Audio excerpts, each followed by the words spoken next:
એકવાર મહારાજા જનક પોતાના રાજમહેલમાં સૂતા હતા ત્યારે તેમને અચાનક એક સ્વપ્ન આવ્યું, જેમાં તેમનું રાજ્ય સંપૂર્ણ લૂંટાઈ ગયું અને એમને દેશ નિકાલ આપવામાં આવ્યો. 3 દિવસ સુધી તેમને કોઈ ખાવા પીવાનું કાંઈ ન મળ્યું. ભિક્ષા માગી તો કોઈ ભિક્ષા પણ ન આપી. પછી ક્યાંક ભટકતા ભટકતા એક ગામમાં ગયા જ્યાં સદાવ્રત ચાલતું હતું, પણ એમની પાસે કાંઈ વાસણ નહોતું ભિક્ષા લેવા માટે. એટલે સદાવ્રતવાળાએ કીધું કંઈક વાસણ લેતા આવો. ત્યારે કુંભારવાડે ગયા, પાત્ર માગ્યું. ત્યારે કુંભારે પાત્ર આપવાની ના પાડી. પછી જનક રાજા ઉકરડામાં જઈને ઠીકરું ગોતી આવ્યા અને ઠીકરામાં ભિક્ષા માગી. ભિક્ષા લઈને ગલીમાંથી પસાર થતા હતા. ત્યાં 2 પાડા ભયંકર જનૂનથી લડી રહ્યા હતા. એવામાં એક પાડાનો ધક્કો લાગ્યો એટલે હાથમાંથી ભિક્ષાનું ઠીકરું છટકી ગયું. 3 દિવસથી ભૂખ્યા હતા, કાંઈ ખાવા પીવા નહોતું મળ્યું અને જે મળ્યું એ બધું ધૂળધાણી થઈ ગયું.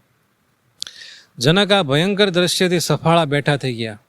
સ્વપ્ન પૂરું થયું. બરોબર એ જ વખતે પ્રાતકાળ થયો હોવાથી તેમના બંદીજનો બોલવા લાગ્યા, રાજાધિરાજ મારા જનકનો જય હો, જનકનો જય હો. જનક આ સાંભળતા જ વિચારમાં પડી ગયા.